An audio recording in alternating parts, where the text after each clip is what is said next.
So as you guys know, I am short. I'm 5'5". I got short little legs, short little arms. I also have arthritis in my neck with some herniated discs, a couple pinched nerves, and I have a lot of discomfort and nerve pain if I'm in anything but an upright seating position, to be completely honest. So my Indian Scout killed me. My Chieftain, I had to work with the bars, get some pullback risers. Challenger had reduced reach bars. Then I got KST's super duper reduced reach bars with 5 inches of pullback. That was amazing. And you know, here we are on my 2025 Challenger. I have a bad neck. I still have to have an upright seating position. The first month I had this bike with the stock bars, I mean, it was great, but I had a lot of pain, and I'll have that pain in my my left shoulder for probably 6 more months. It's just the way it works. You know, once you irritate those nerves, I get what they call referred pain. It's typically in my shoulder. It's like a dagger in your shoulder blade, just wiggling around in there. It's really pretty miserable. So, you know, I don't have a choice but to adjust my seating position. So this year I got another set of KST reduced reach bars. Big shout out to KST, to Rhett Tolson. This year I went with 6 inches of pullback instead of just 5, because I wanted a true super duper upright seating position.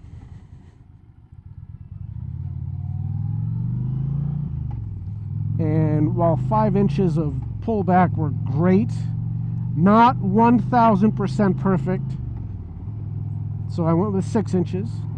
Installation was lickety split. I had KST do it down at Ocean City Bike Week. Didn't take them much time. They didn't even have to remove the fairing. They just removed the headlight, get to the wiring harness back there, and did it all. Stock wiring was not an issue. For those of you who are thinking of getting those reduced reach bars and you're wondering, well, I mean, first and foremost, KST markets 4-inch reduced reach bars on their website. If you want more than that, email Rhett Tolson, give him a call, and he'll work with you to figure out what you want.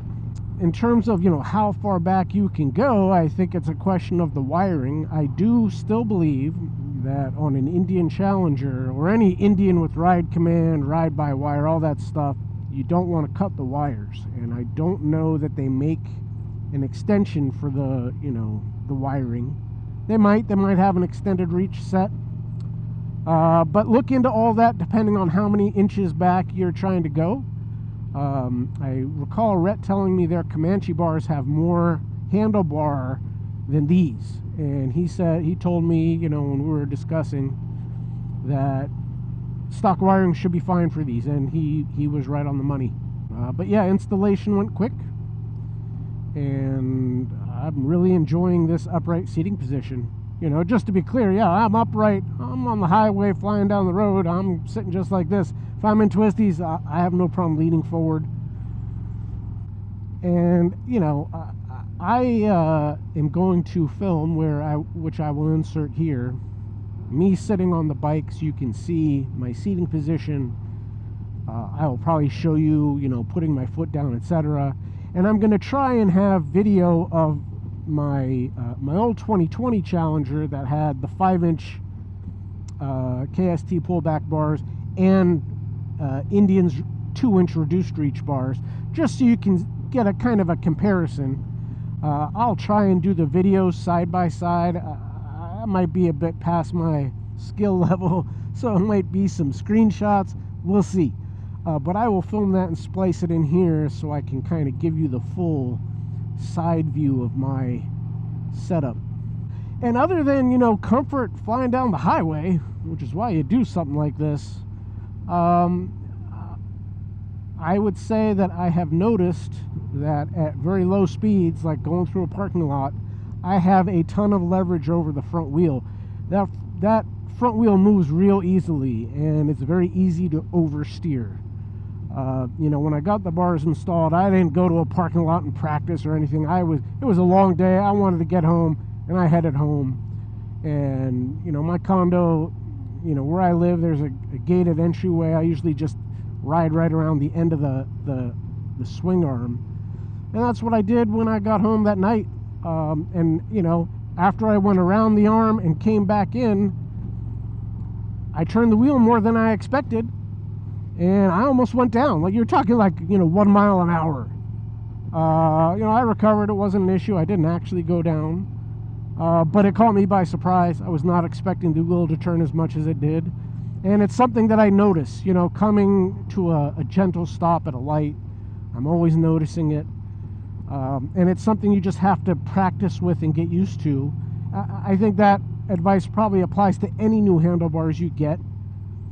You know, you want to, you know, get acclimated to them, see how it might change the handling of your bike. The only other area where it's changed my experience, where it's something I have to accommodate, is when I do come to a stop. You know, right now, as you'll see in that video that I've probably already spliced in, I sit ramrod straight. I'm like in a chair, lazy boy.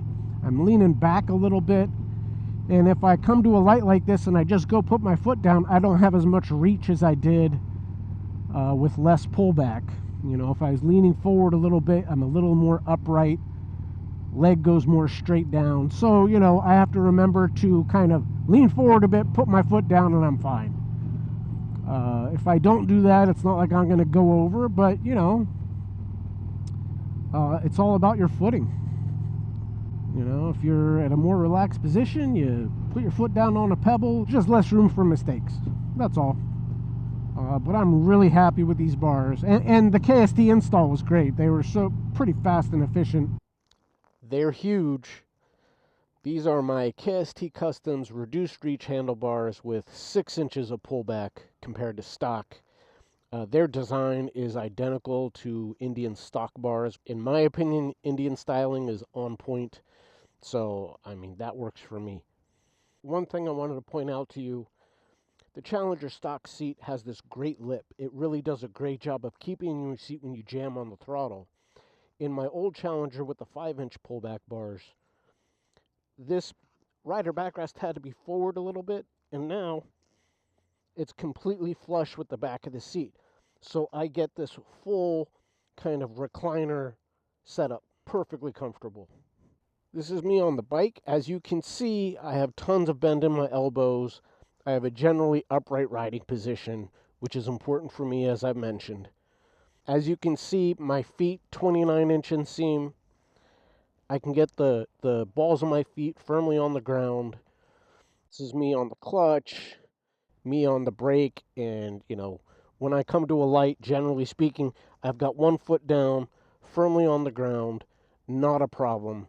The one thing that I was talking about as far as coming to a light when you've been riding for a while or a stop of any kind, you know, I'm kind of in my lazy boy mode, and, you know, if I don't make a clear concerted effort to get my foot fully down on the ground, it's more like this.